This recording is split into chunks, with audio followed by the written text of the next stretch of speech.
Hi, welcome to In a Pickle Knitting. My name is Donna, and this is a podcast about knitting. Today is Thursday, March 7th, 2019, and I'm coming to you from Manassas, Virginia in the U.S. So welcome. If you are joining me for the very first time, I hope there is a segment here that gives you something that you find interesting.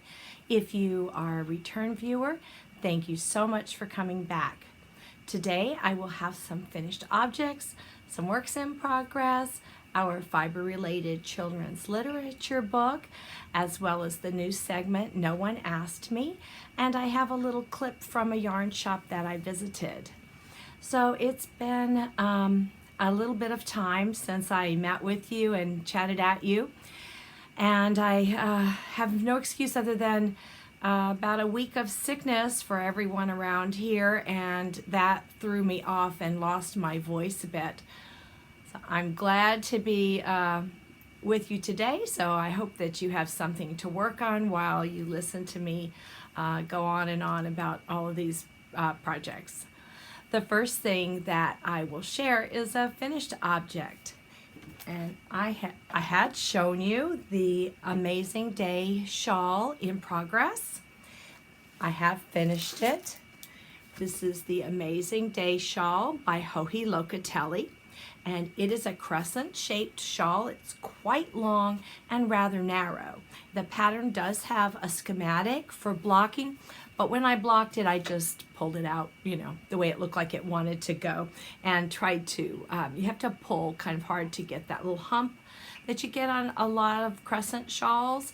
So I just stretched it to get that out and then let the rest of it fall where it wanted to. I will insert a picture someplace here to show it to you wrapped around the mannequin. But for now, I will hold it up and show you what I can, but I'm going to have to stretch it along. So you can see how long this is.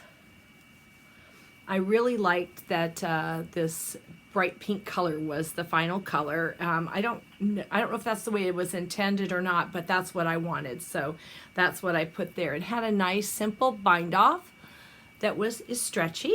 And this shawl was created using short rows, and you can see those here, where this pink section is quite short, and then the white section's a little bit longer, the lighter gray longer still, until you get to the sixth color. This pattern used 6 different colors of minis and a main color, and a lot was left over from what I had of the minis. The next time, this pink was shorter here, but it was the last color here, so it was the longest color. So it alternated that way, and I like this color combination. I'm particularly fond of that bright raspberry or magenta color that's in this.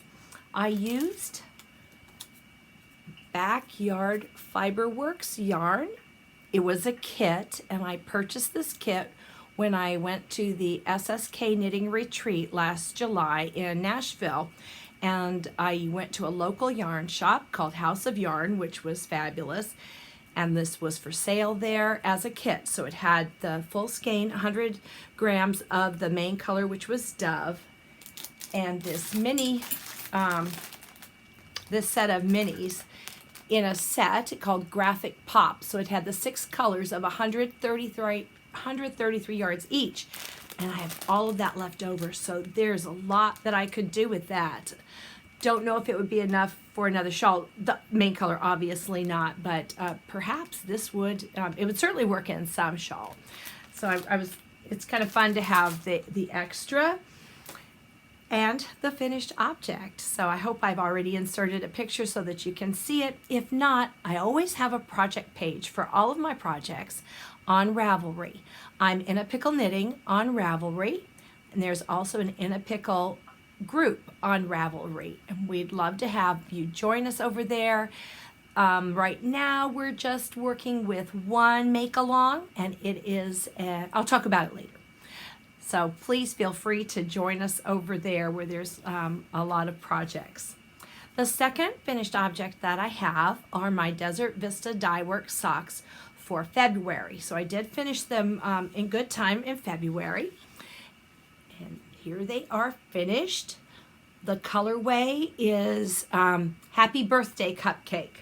And the colors are, if you turn it this way, no, I guess if you turn it this way, be like, nope, it was the other way. Cupcake frosting sprinkles on top.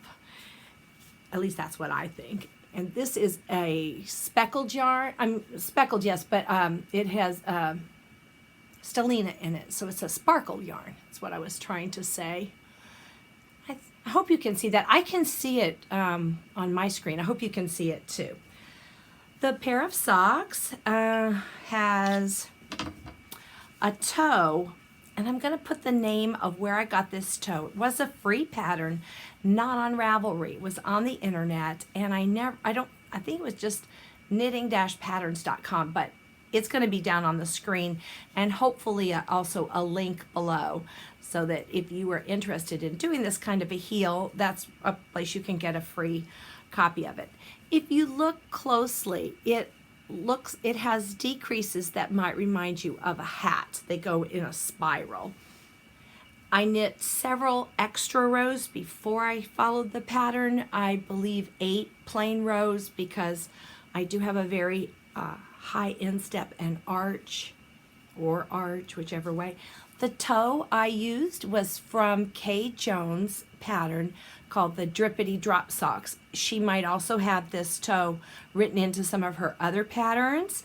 I really like doing the toe. I think I almost have it memorized.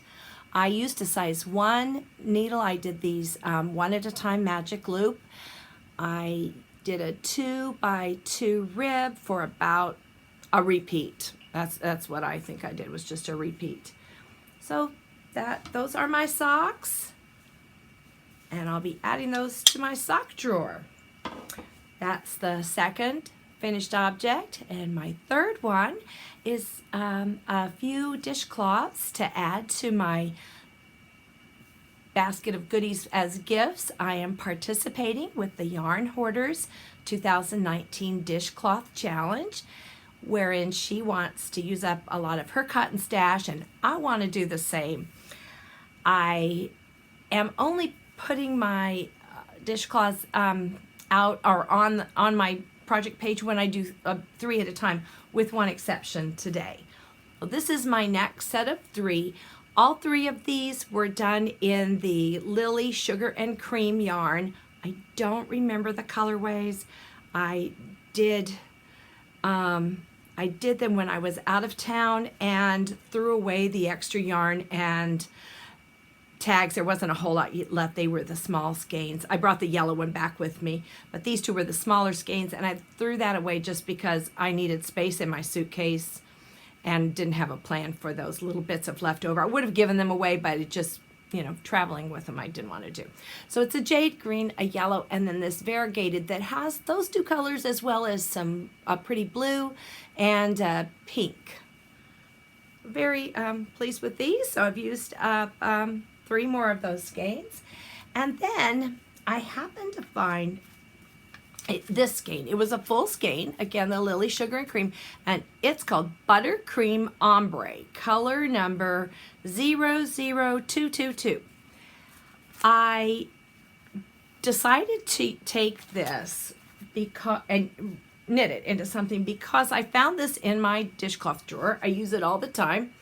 It is one of the very first dishcloths I ever knit, and I taught myself to knit by knitting dishcloths. So this is one of the first things I knit. It's not the first, and it's actually still in really good condition, but the colors have faded significantly, which does not at all affect its ability to do its job.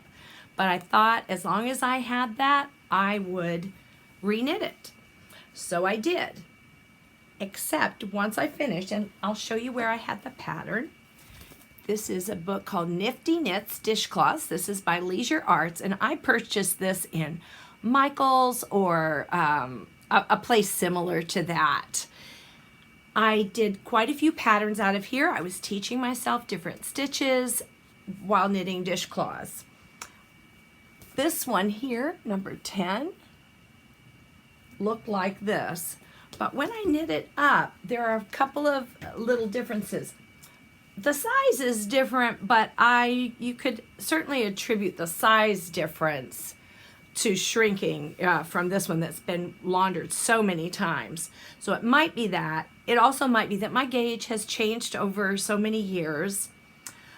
But there were some other subtle differences, things missing from this. For instance, this first little row of here. And I would not have been changing the pattern at all because I didn't know anything. But I just did decide to replace it. It's reversible, but this is the correct size and it's much more colorful. But I doubt it stays that way for long. So that's another one dishcloth, a single. And then I did 3 while I was back home in Denver. I went to visit my parents and my sister and brother. Not one brother lives in Alabama, but the rest of them are there in Colorado. And it was also my dad's 85th birthday yesterday, so I was there a few days before to help celebrate his birthday. While there, as we sat around and chatted, I was knitting on dishcloths. That seemed like something I could do without really thinking. So I made another set for my mother, and I'll put a picture here because I left them there for her. That also cleared some space out of my suitcase for the returning things that came back with me.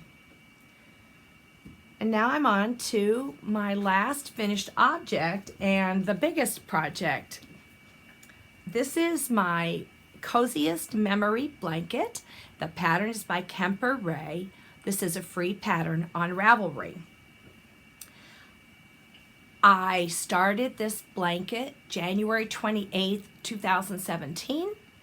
And 2 years and a month later, I finished it. I did not work on it all the time. Hold on one sec. I'm sorry, I had forgotten to turn the monitor down a bit. I have my grandson's having his nap, and I am with the monitor here. I filmed this morning, needed to make some changes and additions, and so I am recording while he's trying to take a nap, and I do need to be able to hear him, but it didn't need to be that loud.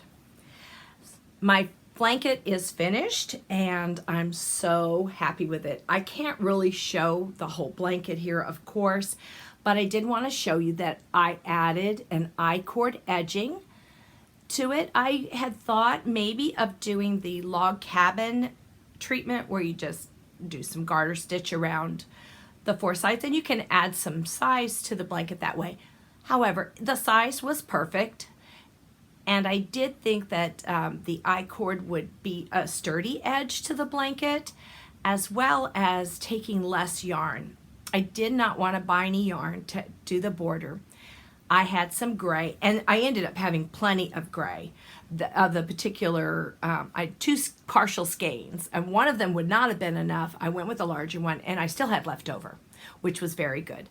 It took a bit of yarn, but not really that much. I think on my project page, again, I have a project page on Ravelry for all my projects, and for this, I think I mentioned how much in grams that it took to do a border around a blanket of this size. It turned out to be about 40 by 53 to the best of my recollection, but I did put it on my project page in Ravelry. To do the I-cord edging, and I only mention this because I put a lot of thought into it, not being quite sure how I should do it, and did start twice and pull it out.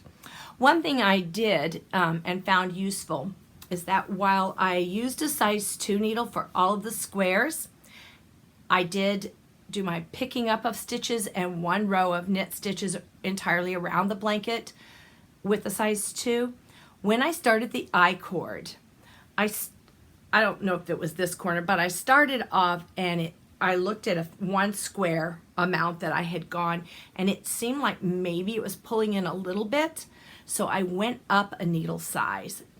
Now I've already picked up the stitches and I have them on, I think I even had it here, like a 60-inch cord, and I put a stopper at the far end.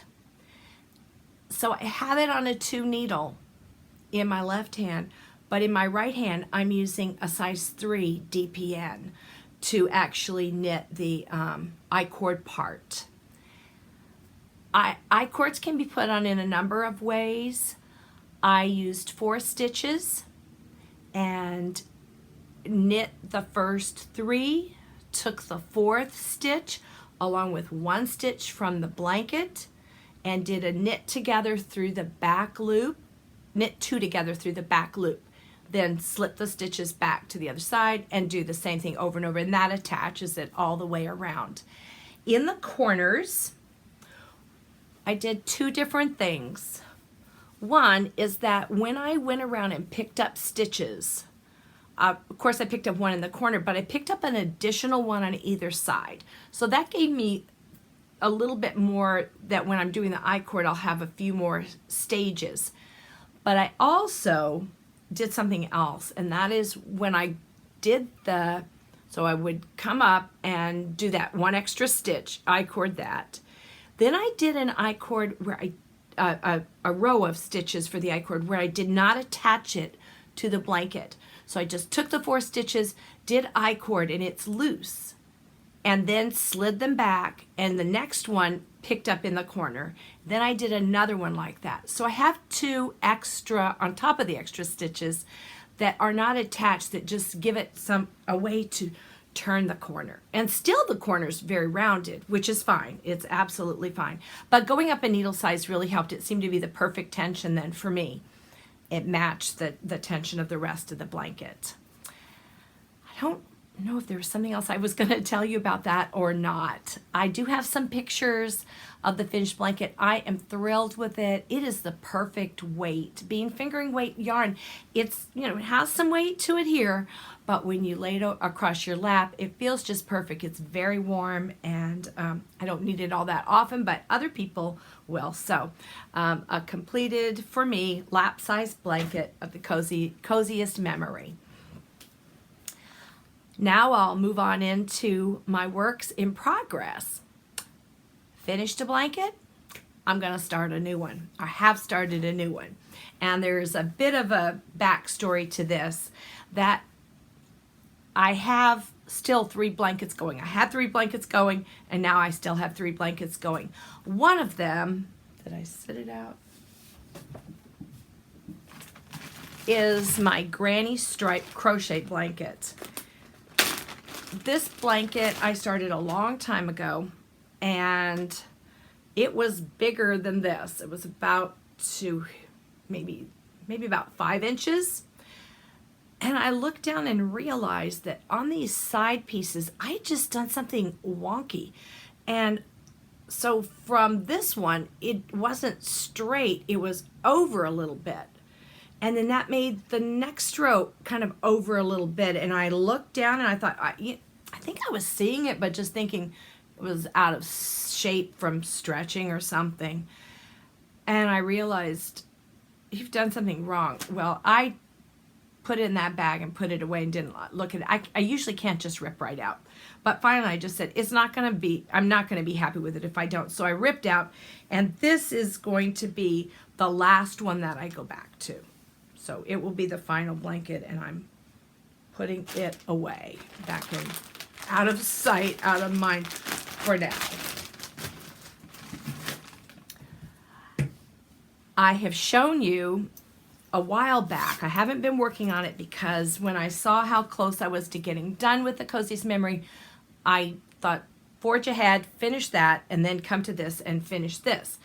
This is a Battenberg blanket. It's not very big. I was working on this as part of the Make Along that the Knitting Broomstick podcast, who is Vegan Jilly, and the Adelaide Cottage podcast, who is Shauna, were running together. The premise of this Make Along, it's 1 year, I believe. It was to either use a blanket pattern named for Harry Potter, so that's the inspiration, or another blanket pattern, as I've done, and use yarn that is Harry Potter themed. Of course, half of mine are white, so that's not Harry Potter themed at all. It needs to have 300 grams. So this would be, bigger than a lap-sized blanket. But I've decided to go another direction with the Harry Potter. I am still going to make this blanket. I'm going to make it with the leftover scraps. These were scraps, largely scraps. I bought a lot of little minis specifically to put in the blanket. Take the rest of that and put into this blanket, which can use really tiny scraps because these are pretty small little granny squares. They're crochet. This is still going to be made. It's just no longer going to be the Harry Potter blanket. So this is going to be done before I go to the granny stripe. So this one is second in line. First in line is my new Harry Potter blanket because I had a brainstorm. A lot of my brainstorms get me into trouble or get me in a pickle. I really want to do this northeasterly blanket, but I couldn't do it because I had to finish this Harry Potter first. So I've decided to switch over and make the northeasterly my Harry Potter blanket, and it's going to work out better because what happened was I was looking for gray yarn in my stash to put around the Coziest memory blanket, and I happened upon this yarn, and at first it's what I was going to use, but I thought, well, I'm not sure if it looks too dark, and then I realized I had two skeins of this. It's named colorway is Mrs. Norris, and I thought, isn't that one of the cats in Harry Potter? I'm not the biggest, don't have huge knowledge of Harry Potter. I've never seen the movies. I've read the first book only. So, but I looked it up, and I'm pretty sure it was a cat. And I thought, what if I took a strand of this, so that would be throughout the blanket, and took the other Harry Potter minis that I had, and full skeins. I had 4 full skeins, and put 8 to 12 grams at a time, held double with this. So I made, this is one magic knot ball that has, depending, I didn't try to just like do 10, 10, 10, 10, 10 grams. I wanted the colors to change at a random spot. So I would do 10, 8, 12, just mix it up. And I made 3 of these magic knot balls with the Harry Potter colors. And my ball winder really messed up at the end on this one. I finally had just gave up. I don't know what was going on. Then I took a full skein of something else and it just did a beautiful one. So I don't know what was going on here. But anyway, it didn't work very well. So I've started. I am holding it double with this Mrs. Norris yarn. The first yarn, I've only got one color plus a little bit of another. So the first color was this one. This is a Homespun House Make-A-Wish Harry from a Homespun House. This is what's being held double with this for the majority of what I have. I don't have very much. And here it is what I have. That is those 2 colors held together. You can kind of see that, but then it's darkened up with this. Now the second color, I don't know. And I'm probably not going to know most of them. I knew that one because I could see it, and this happened to be sitting right next to it. I could tell that's what I was using, but I'm not sure what this one is called. I did list them all probably in my stash page on Ravelry, maybe even on my Battenberg Blanket page I might have listed it, but I had a set of minis from Teeny Button Studios plus a full skein from them. I also have 2 full skeins of from a Homespun House, and I have another set from 6 and 7. I have some other, what is it called? 6 and 7 fiber. So I have a lot of colors. I have about 500 or 600 grams of yarn here, but I only have 200 grams of this, so I'm not sure exactly how it's going to play out. It seemed to go quite a ways from just 10 grams of both, so that's 20 grams of yarn. Putting them together, I'm following the DK weight directions, this northeasterly, and I didn't say this is by Skenanigans, Melissa Alexander Loomis, and she has directions and counts for either doing fingering weight or DK. Since I'm holding 2 together, I'm using the DK. I'm using size 5 DPNs. This is the Zing.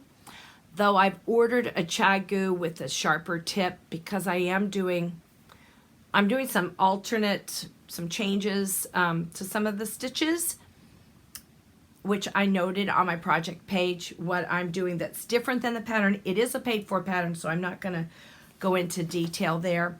But I read through some of the project pages, read through the pattern where she offers some alternatives, and just chose what what ended up working for me. But ultimately, I need a sharper needle. Holding two strands together, occasionally I'll miss one, and also there's a knit two together through the back loop where it's just a little bit hard to get it picked up with. It's a nice needle, it's a nice tip,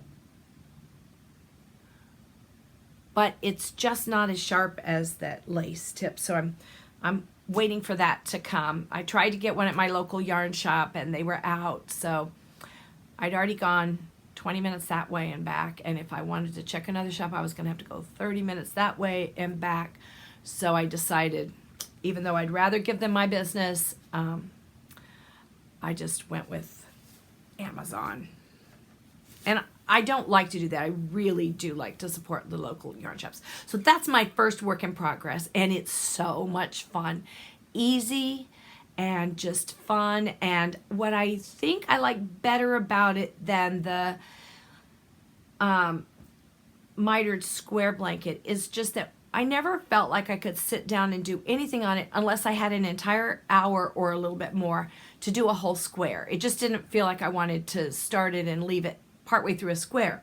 Whereas this, you could just do a few rows and sit it down because it's really not changing. And I'm not going to have a bunch of ends to weave in because I made the magic knot ball, and I'm just going straight. The colors are going to change themselves. So I'm happy I made that decision after I had a lot of ends to weave in with the Amazing Day Shawl. Lots of color changes there. So what next am I working on? Last time I talked to you, I was working on this pair of socks, and I'm still on them. They were no kind of a deadline like the Vista Dyeworks were. These are my socks. This is yarn by, I just lost it, Mustache Yarns. I had told you the last time that the colorway was Mouse and the Motorcycle. That's not the name of the colorway. I misspoke. It is the inspiration for the color and the stripe sequence. The name of the colorway is Ralph, and he is the main character in the story, The Mouse and the Motorcycle, a classic by Beverly Cleary. I think it's a set of, there's a sequel, or two sequels to that, or that Ralph S. Mouse and the Motorcycle, and I can't remember. So I have one finished one, and I had done a 1x1 rib, which mine looks so sloppy.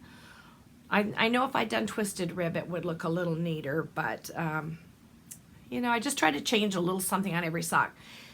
I did make a change. I used a heel that I've used twice before, but I don't usually use. This is from, it is a German short row heel. It is from the Vanilla Sock Pattern by Mina Phillips, or Phillips, the knitting expat, with her optional garter tab, or I can't think of the name. I'm losing my brain here. If I had one to lose. You make a little mini gusset here, which gives you then more depth to the heel cup. I don't like the way my German short row heels look. I think I'm doing it the way you're supposed to. I've looked at the videos, read the directions. It technically works out, but mine just looks so sloppy up close, and I don't think other people's do. So I think that's why I don't do it, because it's not hard and goes kind of fast. I did not put in a contrast toe because I am afraid I'm going to run out of this. I think I'd used a little bit of this white yarn out of the little mini skein that came with the sock set. So to be safe, I just did a rounded toe in the sock. One is done. The second one is about halfway done. I did this one on Magic Loop size 1 with 72 stitches. This one is 72 stitches. I am back at trying the 9-inch circular. I just feel like that ought to work for me. I have issues with gauge with it, so this is a 0. And I wanted to take these with me when I was traveling last week, so I was trying to get through the heel the night before I had to leave, and got through the decreases on the first half, started on the second, and realized I'd made a mistake. So I was in the process of tinking back. I looked at the clock, it was 11 o'clock, and I thought, I can't do this. I'm not going to be able to take them with me. Had I been able to take them with me, I might have finished. I don't know. So I have 1.5 socks of that. I will get to it, but you know how exciting it is to go and tink back German short rows. I'm just not thoroughly excited about doing that, so they're not calling my name at the moment. My next work in progress, if you follow me on Instagram, you may have seen a little bit of this. Comes with my little tale of woe. But first, I am keeping them in this bag from the Scrappy Thread. It's the first time I've been able to catch one of her updates and get a bag, and I was thrilled. I like every single one I've ever seen that she's made, and I'll tell you, it was shipped so quickly to me. It was amazing and very exciting to have it come early. In here, I am keeping my March Desert Vista Dyeworks socks. So here is the tag. And this is the Viso base, which is a 75-25, and the colorway is called Icebreakers. And it is this pretty blue and gray and light blue sort of speckled stripes. So it's 3 stripes. This is the first sock. It has, again, my short little cuff that I always do. I like the 2x2. And I am doing a heel flap. I did something I don't think I've ever done on a striped sock before, and that is to just not put in a contrast, just go straight with the yarn. And I think, even though I can't tell totally yet, I think it worked out okay. I started on the dark blue, and so there's only 3 stripes. It went into that gray stripe and then the light blue, and it was time to turn the heel. I finished turning the heel and started picking up the gusset stitches, and right about then it switched back to the dark blue. So I think it's worked out really well where it meets up there. So I don't know when I finish there. I haven't started any of the heel decreases. I do quite a few rows before I start decreasing just to give me more space. So I have 1/2 of a sock, a little bit more than half maybe, of one of the socks. But it's only the 7th, and I have till the 31st. This is a long month. I should have time to finish that and still maybe work on the other projects I've got going here. What else do I have as a work in progress? The 2 socks, the blanket, and a new shawl.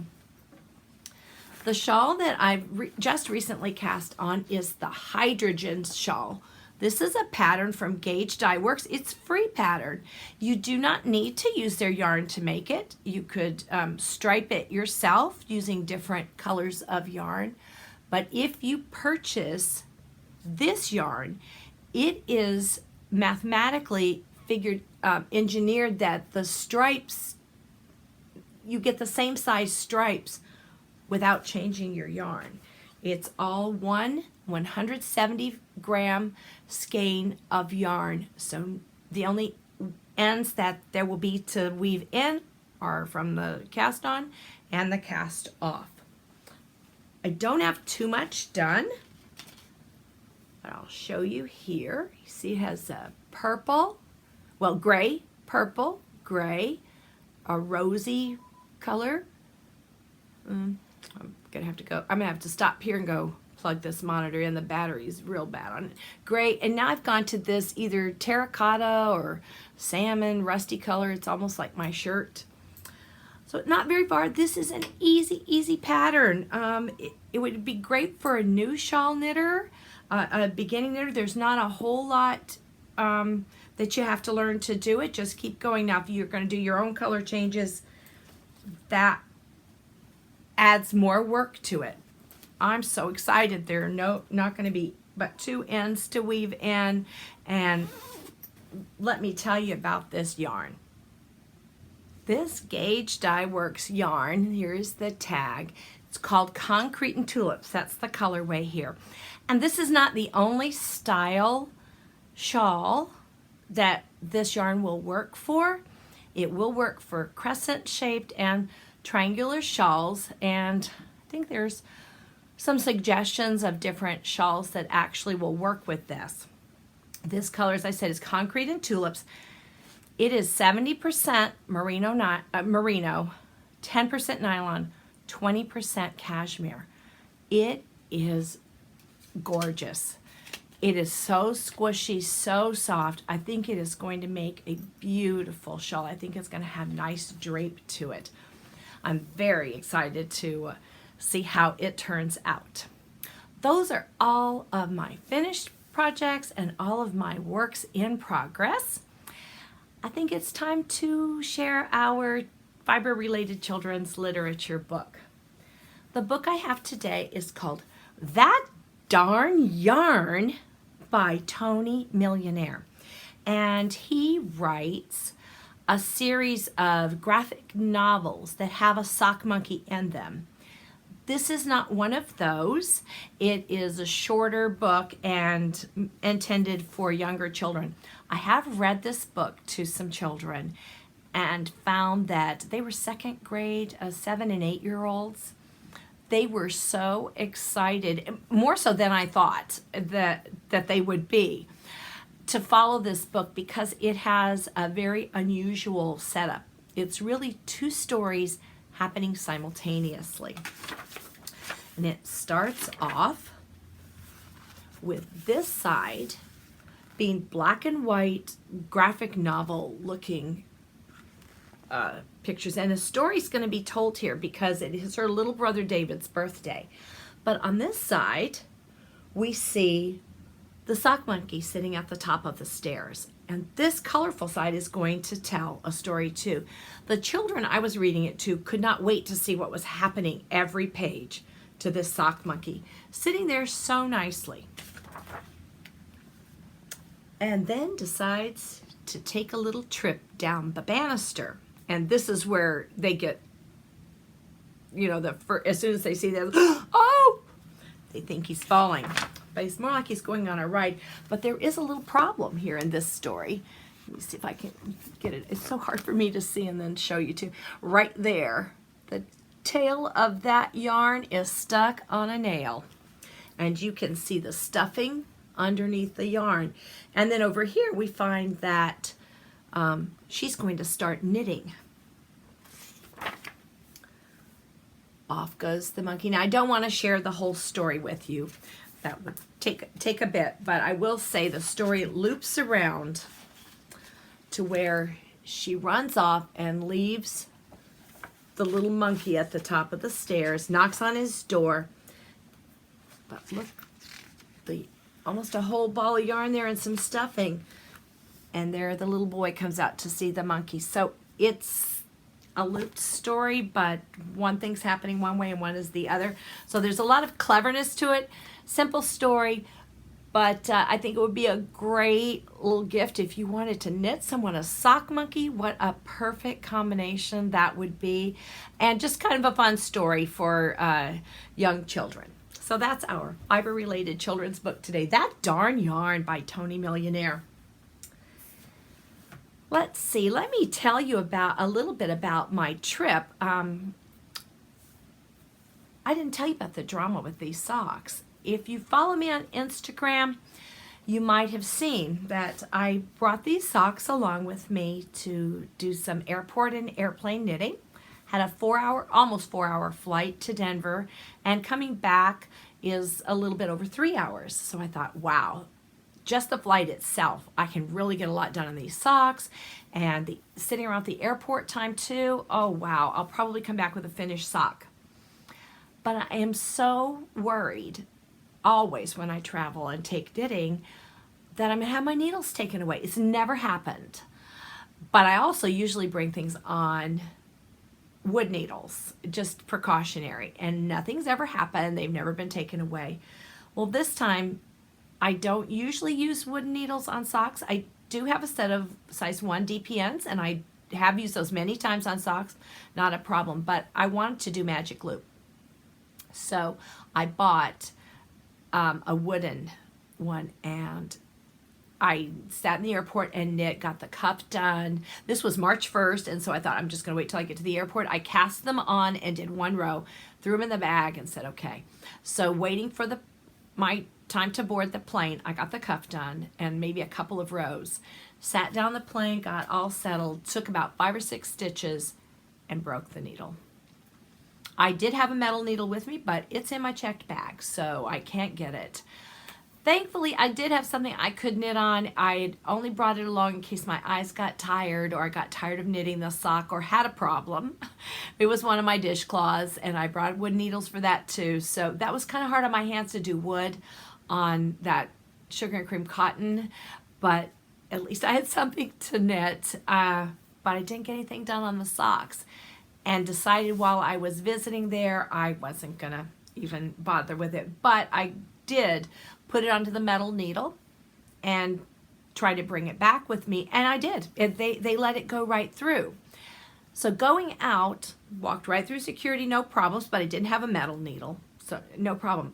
Coming back in Denver, I went through the first security thing, and they said, oh, you need to go in the other one where you have to do this. And then, oh, you need to come over here. And I'm looking at the picture, and it's a box around my Fitbit watch.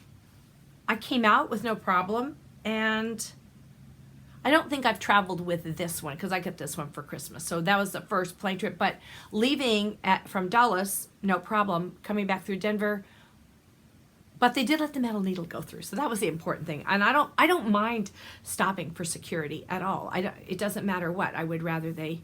And when I'm with my husband, we always stop because he's got a screw in his ankle, so they always stop and want that. So it doesn't bother me. It's for everybody's safety, and I'm happy to comply. It's just surprising because different things are allowed by different people. So that's why I've always done the wooden needles. But I think from now on, I'm going to just have both. And then if they take one, I'll have the other. And maybe a backup wooden one. It's not the first time I've broken wooden needles doing socks. I think I know that when I'm trying to pull the magic loop cord through, that's why I really like a smooth one, because my stitches are tight on there. I like a tight gauge. So what else I want to tell you about? So I'm in Denver, and I had told myself the next time I go back, I hope there's time to go and visit a yarn shop. They have quite a few in that area, but I thought there's really only time to do one. I wasn't there long.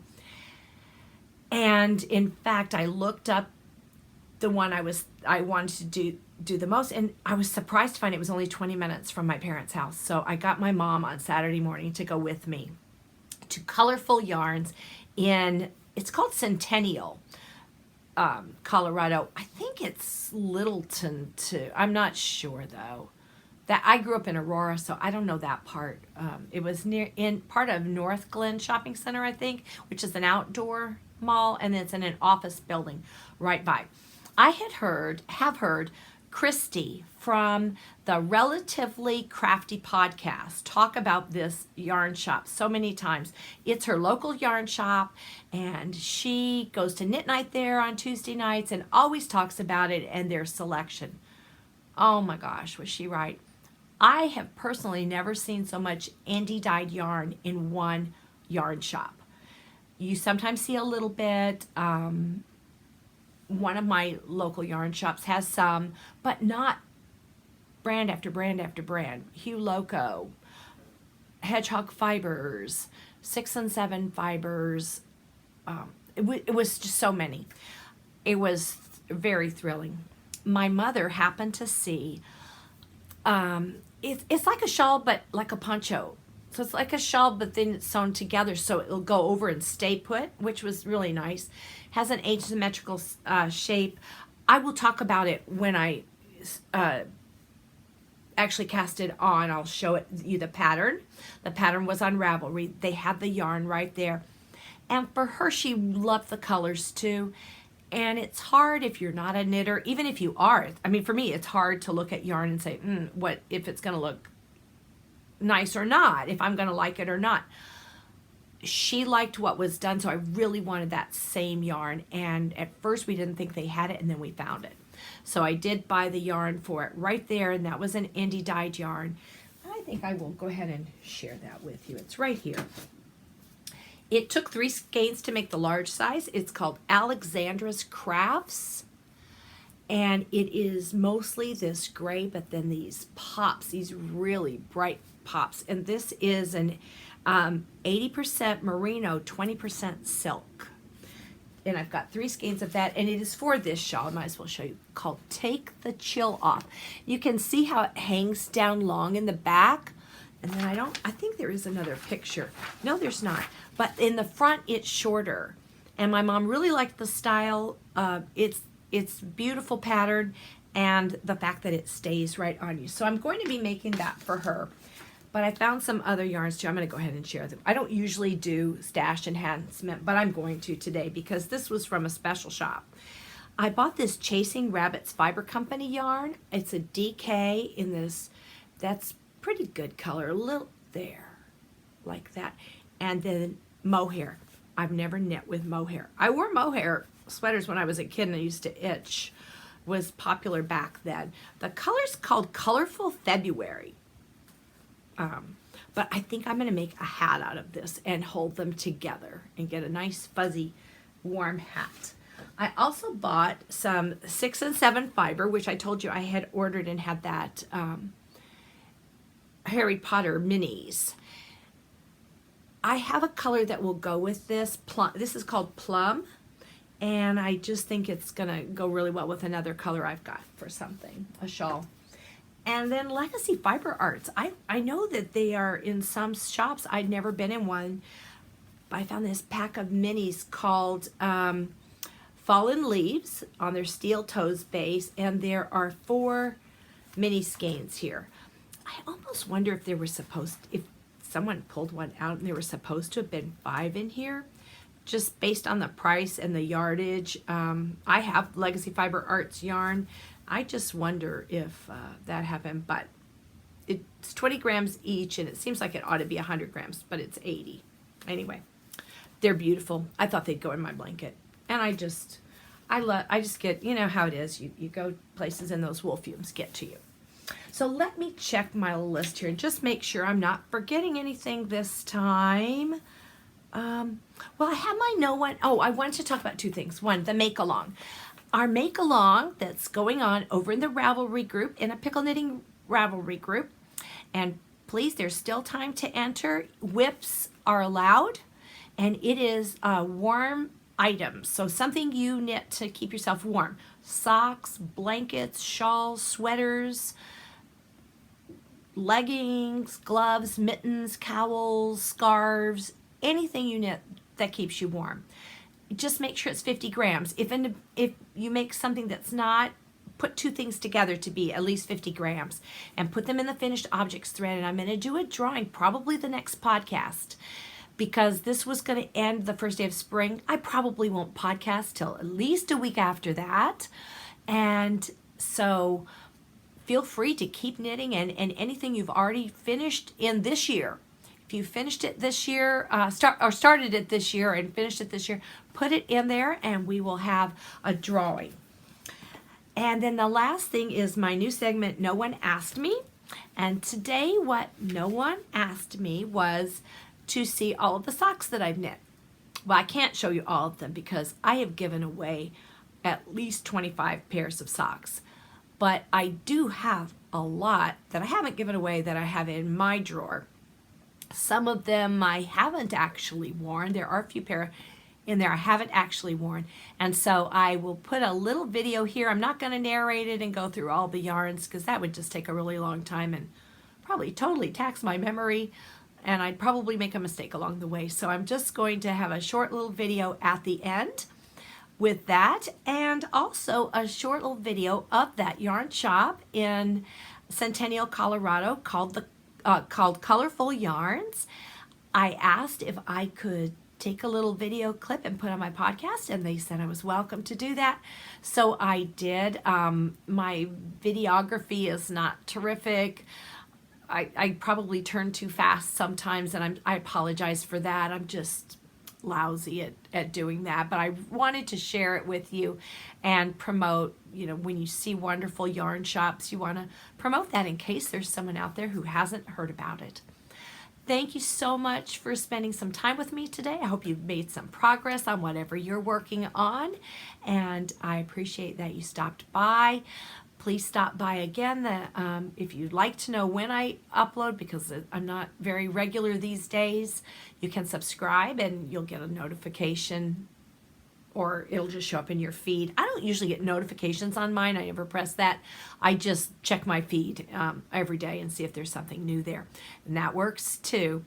And I'd appreciate it if you did find content you enjoyed, that you give me a like. That helps to spread the word about this podcast so that other people who also might be interested. I totally understand if you're not. There's millions, not millions, but thousands of podcasts out there. And there's definitely a lot for everybody. But not everybody likes the same ones. And I understand that, and there are lots of reasons why you like and don't like podcasts, but you don't have to tell me you didn't like it. That just hurts my feelings, okay? Just don't subscribe, don't like it, and find one that you do. I hope that you have lots of good crafting days in the future until I see you again. Bye!